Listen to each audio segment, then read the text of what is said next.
something more to it than that, right? And if you go back to my situation, one of the things that you offer that's wonderful, I think, is you offer some people look at something taking place in the world, an injustice, a harm or something, and they're looking for well, who will do something about this? Nobody's doing it. And suddenly there you are. We will. Tell us about this, right? And actually, even if you look at the Rottenbergs, right, if you look at Putin and what Browder's done with Putin on the Magnitsky Act, it is all about the money, right? And that they hate the fact that you're taking their money. It's not even so much about their reputation as that much. They value that a little bit. But when you give these whistleblowers an opportunity to say, I can do something might happen, and therefore you are this might happen group. But when you come back to you, when you're the editor-in-chief now, fabulous, wonderful, when you're looking and recruiting for the OCCRP, what are you looking for in an aspirational young journalist? Somebody smart. Okay. I mean, that's all. Okay. Because the skills we can teach you. What I cannot teach you is to have the brain to, see 5 pieces of puzzle and put them together. That I cannot teach. I can teach you how to, get corporate documents. I can teach you how to interview. I can teach you all the skills that you need as a journalist. But being smart, being passionate, being determined, having an eye for the details, I can't teach you that. So, one of the things I did, I went to Central Asia and I trained reporters who never did any investigations. I literally found I found young, smart people. And, one of the Azeris journalists I trained, she's now our best journalist, doing amazing work. All I needed her to have is to be smart and be attentive to details. But on about teaching, I want to just make this announcement from from the GCI. We are making a commitment. You're helping us. You help everybody in the AML community. The amount of good outcomes you provided to those of us that want those kind of outcomes in London because of your laundromat publications have been phenomenal, right? And you've helped us a lot. So our Tuesday mornings are better because of the laundromat, right? Right. And therefore, as the GCI wants to help in that space, and we are making a commitment, we will give, with no charge, access to all our courses to any OCCRP journalists. That's amazing. But watch out, you have more than 100 people waiting. It doesn't matter where I am on that, right? Where I am on that. And actually, it's because it's sharing. It's caring and sharing. It's like we can't be mad about trying to make a difference without, look what you just said. You went to Asia to train journalists. Well, we think we can contribute towards that. So Simon and Nick run their company, Finance and Covenant, and they train about how to read statements as well. We'll speak to Simon and Nick. We'll do some work together. But, you're not a profit organisation, right? You don't make profit. You're funded by contributions, philanthropy, and even some governments, right? And therefore, if we can help and do a little part in that, and what I'd invite you all to do is just give a little round of applause to DCI for that wonderful gesture. That is a wonderful gesture. And my people will be delighted when I tell them. Good. All right. And then, so as an editor, your journey, what did somebody see in you? And when did you see, hang on, that's the road I'm going to travel down. I want to be the editor-in-chief of the OCCRP. Okay, so fun story. First of all, I really never meant to be a journalist. That was like, if you asked me many years ago, I was going to be a lawyer and a banker. Okay, a classical story. I'm not joking. Wow. Journalism was, and I kind of got into journalism very young. I was like 15, and I went to do some radio, and then I did some television, and I went to study philosophy. It was like, journalism done for me. Not really. I ended up again in journalism. So I found myself in the Center for Investigative Reporting, and I was hired as a translator. And on my second day, they realized I'm not a very good translator, but I'm very good assistant to the editors. They got me to basically make sure everybody gets their stuff in time and so on. So I spent very, very little time doing that. And then they realized, I was helping. It was a story about medical examiner who basically could be paid off to fix the cause of death. And we were working on these stories, and our editors, they were Americans, they were struggling a little bit with the language there. Can you look at those documents? And I looked at the documents like, hey, this is all the things they missed. And we suddenly had like a so much better story. So I ended up being a fact checker, and I ended up being a researcher. So I kept thinking like, I was, after philosophy, I went to study economy. because I don't have a journalistic degree. I actually have a degree in business. So, so I kept thinking I'm just gonna leave, and every time they would be like, "Here's a new story. Can you help us out with that?" So anyway, it was over for me in 2006. I went to investigate. It was actually ICIJ project, so they're in a way guilty for, me really getting into investigative reporting in this way. They wanted to profile on Milo Djukanovic, the president. Well, he was like president for like 30 years of Montenegro, president, prime minister. I started reading some articles. I keep seeing like everybody says he was like smuggling cigarettes, has tons of money, but I could never see where this money is. So I decided I'm gonna go and find out. So I ended up spending like a month pretty much working till like 4 or 5 a.m., constantly going, they had a land registry, but the only way you can search it is if you went plot by plot. So I could go, here's the capital, and then street by street, look at everybody who owns the property, or I had to know the personal ID number of the prime minister. Obviously, I didn't know the ID, so I had to go the hard way. Month later, 4 a.m., I finally find one property that gives me ID. I find a bunch of others. I call my editor, wake him up. I was like, I found it. So journalism got to me. I realized this feeling of a kick, the thing when you finally nail it, and the joy you get of like screaming across the whole office and being like, hey, I have it, finally found my proof. So many stories later, from Montenegro, I ended up working in Azerbaijan, and then Central Asia, and then, training journalists in Middle East and so many places, figuring out like I want to build a new generation. And then last November, funny story how I became editor-in-chief.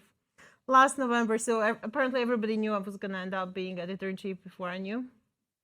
I told my boss, it was like Drew Sullivan, co-founder of OCCRP, I told him, hey, I think this guy is going to be our Central Asia editor, because again, grooming a new generation. He says, amazing, you found somebody to replace you. You're becoming editor-in-chief in March. I was like, I'm in Istanbul working with Central Asian. What are you talking about? We'll discuss it later. He told everybody.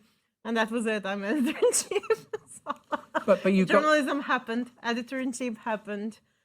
Business background, though, because you're running the business, it's a business as well, isn't it? As much as anything else, it's the business of journalism. And actually, the Fraud magazine, when you said that 4 a.m., that's the moment that describes you as the hunter of the truth, right? Which is what that magazine described you as. Yeah. And it's a lovely little feeling, isn't it? The truth nugget. It's amazing, it's funny. Like I come from Bosnia, so actually, a few years ago, I never knew that there was a photo of me from the wartime. Actually, there was a photo of me, with the canisters. I look like I've been in a war there, don't I? I can show you, it's on my phone. Anyway, so there's a photo of me, a girl from Bosnia. I was, 11 when it started, 15 when it ended. You're really not much of... What I'm trying to say is, like, Bosnia was a country that needed a lot of help, okay? And here's this Bosnian girl, in a place where, most people are dreaming of leaving, causing so much trouble to some of the most powerful people in the world. And it is fun. Good for you. I can't say it's not fun. With the moment when you are looking at the records and suddenly you find, Aliyev having yet another, telecom company. Yeah, it gives you some pleasure that you can actually, tell the people what's going on, because it does matter, and this is a little bit of a digression, but, for me, a long time, I always had a question, okay, we read so many stories about Putin in Russia. We read stuff in, Kazakhstan, Azerbaijan, we read stuff about Aliyev, obviously I write about him. So why do people love them? When I used to be able to travel to Russia, I would go and I would talk to people, and genuinely people love them. Why is it? Because they have such a good press machinery. They're regular people in those have no idea. The most powerful moment for me, for a story that we did was actually a Panama paper story about the gold mine by Aliyev that was owned by Aliyev family. So what was happening, there was a village there and in Azerbaijan, and the locals lost the running water. And they were writing letters to Aliyev to save them from evil Englishmen, because the company they knew about was a UK company. It was owned by the daughters. They were pleading to the president to save them from his daughters. They just didn't know about it. So that's, you know, so outside the kick, you know, it's really powerful to be able to tell people what is going on and who is really behind. So wars, Putin, the weekend just gone, and where is he? So he wasn't supported by Kazakhstan by all accounts. Have you got a view on where it's all heading in the near future with Putin? I think, you know, the problem is that some countries that he's close to are getting into, you know, darker and darker age. And, you know, I think by unleashing sanctions, which was good move to do, I think we have also turned his attention to some other parts of the world, which are really, you know, following the footprint of Putin. And I see a lot of that in Central Asia, you know, I see, you know, in Kyrgyzstan, which was you know, you probably have never heard of it. It's a tiny place in Central Asia, but 3 times they toppled the dictators. It was the only free country. You know, they had some really bad guys, presidents, you know, they parked a lot of their money to UK and other places, obviously stole a lot, but the people came and basically overthrew the government. They actually, after the story we published about this Chinese businessman, they ended up overthrowing a government. So anyway, now they're about to vote a law on foreign agents. It will kill the press in the country. That's going to be it, the end of the island. And that came because of Russia. It came because, you know, they're all following the same legislation that Russia introduced in order to kill the press and kill the freedom. So we were discussing this sort of, we should be concerned about life after Putin. Nothing's guaranteed, is it? Nothing is guaranteed, and it's like it's a strange. It's interesting to see how, you know, like all the bads of the world get copied. You know, and you can see from, you know, Russia 10 years ago to what's Russia today. Would you have ever believed that this is possible? If you think about, you know, for me, Central Asia, would I believe that Kyrgyzstan, you know, I might never come back. I used to travel all the time. If the law is passed, I might never come back. Or not come back until, you know, something changes. You know, China, what's going on with China? I mean, like, there is, you know, as many, you know, dark parts of the world as there are light part of the world. And we're not doing enough to, you know, a part of it is like, it's the money. So if you think about, you know, why would UAE make any change if they can, you know, send money to London? And if you could do, you know, business with the UAE companies, you know, we're not doing enough to, you know, send a message, because World Bank, you know, they'll go to and do stuff in Central Asia. They'll go do stuff in, you know, a number of super corrupt places. You know, we have global institutions like UN or OSCE, which is more European, whatever. But Russia has a very strong voice there. Yeah, we're not doing enough. No, and I see that, but then... And it's a threat to all the countries, because it's easy to go from the light to the darkness. And Caroline's here. You're looking at more environmental crime as well now. That's a way to actually tackle some of this, isn't it? Because much as this is London, what goes on in the Brazilian rainforest does impact us here. And then we're getting more and more of that.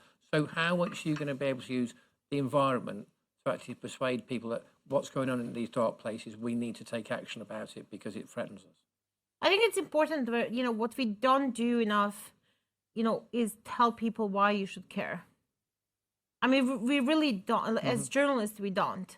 You know, a lot of our stories, especially when it comes to, you know, financial crime, you know, most people in the world have never seen $1 million. Right? I mean, what does $1 million mean? You know, I've never seen it in reality. So why would I care about $1 million? But they do get upset if somebody steals $200, you know, dollars, because that's the amount they can recognize. So doing stories about environmental crime, you actually can connect it to something very real. And not just environmental crime, basically, you know, human trafficking, you know, the stories where you can show how, you know, the global financial system facilitates, and you can, you know, you can translate it to, you know, somebody who lives in, you know, one of the remote areas of UK, and you can translated to somebody who lives in, remote areas in Bosnia, because it gives you like it actually gives you a consequence Yeah, yeah. that you can write about. But And it's really important. so global financial business, banking, the good, the bad, and the ugly. What have you seen in banking that's been good and impressed you? And you thought, yeah, that helped a great deal. SARS were great. I wish we had public access. Okay. Absolutely great. We had quite a few good stories out of it. So What I've did seen, you I think, get involved then in the FinCEN leagues? yeah, we were part of it, so Okay. it was really cool. I mean, it was cool. It was something we've never seen before. I think it's an incredibly useful tool. I think the problem with when you get years ago, okay, many years ago, so Gulnara Karibova, she's the daughter of the president, well, of the late president of Uzbekistan. Notorious guy, horrible person. She took a lot of bribes from the international state companies. So ABLV Bank in Latvia, we got her financial statements on her accounts. And I remember looking at this account and thinking like, does these people in the bank don't see the same thing I see? Because this made no sense. The way she was receiving, money for all kinds of things. So it was like, what she has there, like some of her payments were transfers for like rail transportation. It's like, what does Gulnara Karimova have to do with the rail transportation? Like seriously, it was a joke. But what I'm trying to say is that, having this kind of insight is really amazing, because I can see that, I often joke in journalism, we have ego, but we shouldn't have ego, because you need 50 times more people doing the same kind of work we are doing. And I think it's the same thing in banking, in financial industry. There's not enough of good people in the world to basically tackle all of this. It's just impossible. Getting insight in this kind of information is actually quite amazing. I wish it was public. I don't know why it's not public. They were actually, in Slovenia, they actually had for a period of time this really funny thing where you could see overseas companies' transactions. And it was quite amazing to see, because you can flag some of the companies you know about. Right. That's cool. Yeah. And I wish we had more access to these little details to see where the money is coming and going. They might outsource it one day. Don't worry about it. But I'm impressed by Credit Suisse, whoever source who gave us like a really nice leak of account information. That was quite impressive and nice from the person who shared. Okay. I never worked at Credit Suisse. Don't point the finger at me. Okay. No, it wasn't him. So the bad. What's the worst thing you've seen in banking? What is it? ABLV?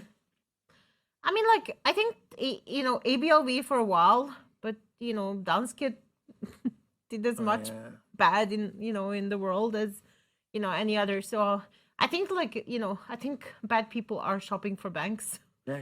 And one is current at the moment. Next one will be current, in a month. I think it's so. Yeah, I will not name a particular bank that's super bad, but I've seen them all.